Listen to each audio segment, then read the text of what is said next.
ਜ਼ਿਆਦਾ ਕੀਤੀਆਂ ਨੇ ਦੁਨੀਆ ਦੇ ਅਸਰਾਤ ਕੀ ਦੁਨੀਆ ਦੇ ਉੱਤੇ ਅਸਰਾਤ ਕੀ ਬੁਰੇ ਤਾਂ ਹੋਣਾ ਤੁਹਾਨੂੰ ਕੁਝ ਫਿਕਰ ਜੀ ਸਰ ਮੈਨੂੰ ਉਹਦਾ ਅੰਦਾਜ਼ਾ ਨਹੀਂ ਸੀ ਵਰਨਾ ਮੈਂ ਤੁਸੀਂ ਮੈਂ ਤਾਂ ਤੁਹਾਨੂੰ ਸਮਝਣਾ ਸਾਂ ਕਿ ਤੁਸੀਂ ਬੜੇ ਮੁਸਤਕਬਲ ਦੀਨ ਆਦਮੀ ਹੋ ਤੇ ਤੁਸੀਂ ਆਇਨਸਟਾਈਨ ਤੁਹਾਡੇ ਅੱਗੇ ਕੀ ਵੇਖਿਆ ਹਾਂਜੀ ਉਹ ਤੇ ਉਹਦੀ ਮਤਲਬ ਜਰਮਨਾਂ ਦੀ ਕੈਦੀ ਸੀ ਜੀ ਉਹਨੂੰ ਚੁੱਕ ਕੇ ਲੈ ਕੇ ਹਵਾ ਕਰਕੇ ਜੇਲ੍ਹ ਵਿੱਚੋਂ ਕੱਢ ਕੇ ਤੇ ਉਹਨਾਂ ਨੇ ਉਹਦੀ ਪਟਪੁੜੀ ਤੇ ਬੰਦੂਕ ਰੱਖ ਕੇ ਬਣਾ ਹਾਂਜੀ ਉਹਨੇ ਬਣਾਤਾ ਅੱਛਾ ਇਹ ਜਿਹੜੇ ਨੇ ਇਹਨਾਂ ਨੂੰ ਡੋਕੇ ਨਾ ਸਮਝਣਾ ਅੱਛਾ ਇਹ ਕੋਈ ਇਹ ਤਰੀਕੇ ਪਪੀਜ਼ ਨੇ ਹੌਟ ਡੌਗ ਦੀ ਹਾਂਜੀ ਇੱਕ ਜੀ ਜੀ ਛੋਟਾ ਆਟੋ ਸੌਸੇਜਸ ਕਹਿੰਦੇ ਜੀ ਜੀ ਨੇ ਸੌਸਜੀਆਂ ਨੇ ਜੀ ਜੀ ਵੈਸੇ ਦੂਰੋਂ ਨੋਕੀ ਲੱਗਦਾ ਵੈਸੇ ਡੋਕੇ ਲੱਗਦੇ ਨੇ ਭਾਈ ਕਿਸ ਤਰ੍ਹਾਂ ਜ਼ਿੰਦਗੀ ਗੁਜ਼ਰ ਰਹੀ ਹੈ ਤੁਸੀਂ ਕਰਾਚੀ ਵੀ ਚੱਕਰ ਲੱਗਦਾ ਕਰਾਚੀ ਅਗਰ ਕੋਈ ਪ੍ਰੋਜੈਕਟ ਆ ਜਾਵੇ Project। ਪਿਛਲੇ ਦਿਨਾਂ 'ਚ ਮੈਂ ਗਿਆ ਸਾਂ ਅੱਛਾ ਇਹ ਉਸੇ ਦਾ ਹੀ ਤੁਸੀਂ ਇਹਦਾ ਨੋਟ ਹੀ ਨਹੀਂ ਮੈਂ ਨੂਰ ਆਂਦੇ ਕੀਤਾ ਫਿਰ ਹੈ ਤਾਂ ਭਾਈ ਬਹੁਤ ਜ਼ਿਆਦਾ ਨੇਕ ਹੋ ਗਿਆ ਨਹੀਂ ਕਿ ਤਸ਼ਵੀਸ਼ਨਾਕ ਹੱਦ ਤੱਕ ਨੇਕ ਹੋ ਗਿਆ ਤਸ਼ਵੀਸ਼ ਤੇ ਉਹ ਤੁਸੀਂ ਨੋਟ ਹੀ ਨਹੀਂ ਕੀਤਾ ਅੱਛਾ ਇਹ ਗੈਟਅਪ ਦੇ ਸਿਲਸਿਲੇ ਇਹ ਗੈਟਅਪ ਦੇ ਸਿਲਸਿਲੇ ਵਿੱਚ ਅੱਛਾ ਅੱਛਾ ਇਹ ਅੱਜ ਉਹ ਡੇਟਾ ਚੂੰ ਕੇ ਬਹੁਤ ਅੱਗੇ ਨਿਕਲ ਗਈਆਂ ਜੀ ਜੀ ਤੇ ਮੈਂ ਉਹਨਾਂ ਨੂੰ ਕਿਹਾ ਮੈਂ ਕਿ ਯਾਰ ਇੰਨਾ ਅਰਸਾ ਮੈਂ ਦਾੜੀ ਅਗਰ ਰੱਖ ਕੇ ਫਿਰ ਕਟਾਵਾਂਗਾ ਹਾਂ ਤਾਂ ਲੋਕੀ ਲਾਂਤਾਨ ਕਰਨਗੇ ਕਿ ਹਮ। ਤੂੰ ਮਤਲਬ ਇਹ ਕੀ ਕੀਤਾ ਜੀ ਤੇ ਨੀਅਤ ਮੈਂ ਕੀਤੀ ਨਹੀਂ ਹੋਈ ਹਾਂਜੀ ਕਿ ਹੁਣ ਦੱਸੋ ਕਹਿੰਦੇ ਜੀ ਉਹ ਤੇ 2 ਮਹੀਨੇ ਹੋਣ ਅੱਗੇ ਚਲਾ ਗਿਆ ਅੱਗੇ ਚਲਾ ਗਿਆ ਅੱਛਾ ਮੈਂ ਕਿਹਾ ਫਿਰ ਮੈਂ ਸ਼ੇਵ ਹੀ ਕਰਾ ਅੱਛਾ ਹਾਲਾਂਕਿ ਕੱਲ ਹੀ ਜਾ ਕੇ ਮੈਂ ਉੱਥੇ ਟ੍ਰਿਮ ਕਰਾਈ ਸੀ ਅੱਛਾ ਟ੍ਰਿਮਿੰਗ ਉਹਨੇ ਬੜੀ ਮਤਲਬ ਸ਼ੇਪ ਵੈਸੇ ਪਾइन अच्छी लग रही है वैसे तो। ਅੱਛੀ ਤੇ ਲੱਗ ਰਹੀ ਹੈ ਕਿ ਇਹਨੂੰ ਬਹਰਹਾਲ ਉਹ ਫਿਰ ਅੱਜ ਮੈਂ ਸ਼ੇਵ ਕਰਨੀ ਸੀ अच्छा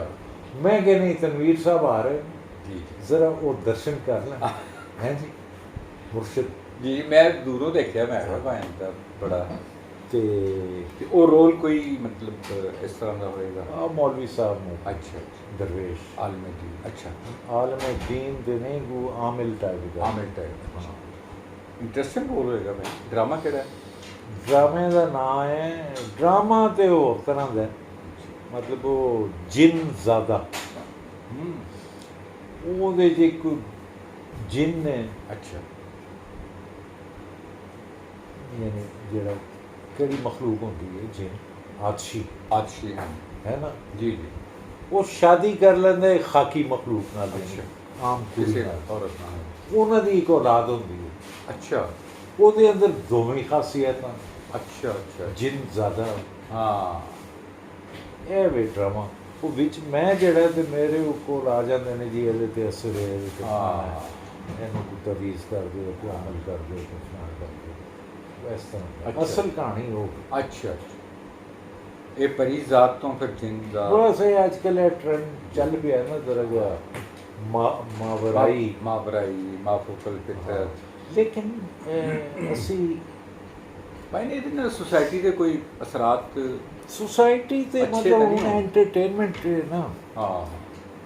ਟੀਵੀ ਦੇ ਜ਼ਮਾਨੇ 'ਚ ਇਸ ਤਰ੍ਹਾਂ ਸੀ ਨਾ ਤਨਵੀਰ ਸਾਹਿਬ ਕਿ ਉਹ ਤੇ ਇੱਕ ਸਟੇਟ ਓਰੀਐਂਟਡ ਤਨਵੀਰ ਸਾਹਿਬ ਨੇ ਤੁਹਾਨੂੰ ਮਤਲਬ ਨਹੀਂ ਮੈਂ ਲੈਣਾ ਨਹੀਂ ਕਿਵੇਂ ਲਵੋਗੇ ਮੈਂ ਲੈ ਰਿਹਾ ਜਦ ਮੈਂ ਜੀ ਅੱਗੇ ਵਧਾਂਗਾ ਨਹੀਂ ਤੇ ਤੁਸੀਂ ਬਸ ਮੈਂ ਬਹੁਤ ਥੋੜਾ ਖਾਊਂਗਾ ਮੈਂ ਨਾ ਥੋੜਾ ਜਿਹਾ ਆਪਣੀ ਬਿਮਾਰੀ ਦੀ ਵੇ ਨਾ ਕਿਹੜੀ ਬਿਮਾਰੀ ਥੋੜਾ ਜਿਹਾ ਮੇਰਾ ਸਟੋਮਿਕ ਪ੍ਰੋਬਲਮ ਹੋ ਗਿਆ ਸੀ ਮੈਂ ਜ਼ਰਾ ਪਰਹੇਜ਼ ਕਰ ਰਿਹਾ ਪਰਹੇਜ਼ ਜ਼ਰੂਰ ਕਰੋ ਲੇਕਿਨ ਇਹ ਕੋਈ ਐਸੀ ਚੀਜ਼ ਨਹੀਂ ਜਿਹਦੇ ਨਾਲ ਤੁਹਾਡੀ ਜੀ ਪਰਹੇਜ਼ ਦੇ ਉੱਤੇ ਕੋਈ ਇਹ ਪਾ ਦੇਵਾਂ ਮੈਂ ਲੈ ਲੈਣਾ ਕੋਈ ਨਹੀਂ ਉਹ ਕਾਂਟਾ ਕੱਢੋ ਉਹਦੇ ਚੋਂ ਅੱਛਾ ਇਹ ਤਨਵੀਰ ਸਾਹਿਬ ਆਪਣਾ ਇਹ ਸਮੋਸੀਆਂ ਵੀ ਜੀ ਜੀ ਜੀ ਇਹ ਆਪਣਾ ਮੈਂ ਫੁਲਕੇ ਲੈਣਾ। ਦਹੀਂ ਫੁਲਕੀਆਂ ਵੀ ਜੀ ਜੀ ਬਿਸਕਿਟ ਵੀ ਹੈ ਚਾਹ ਵੀ ਠੀਕ ਹੈ ਭਾਈ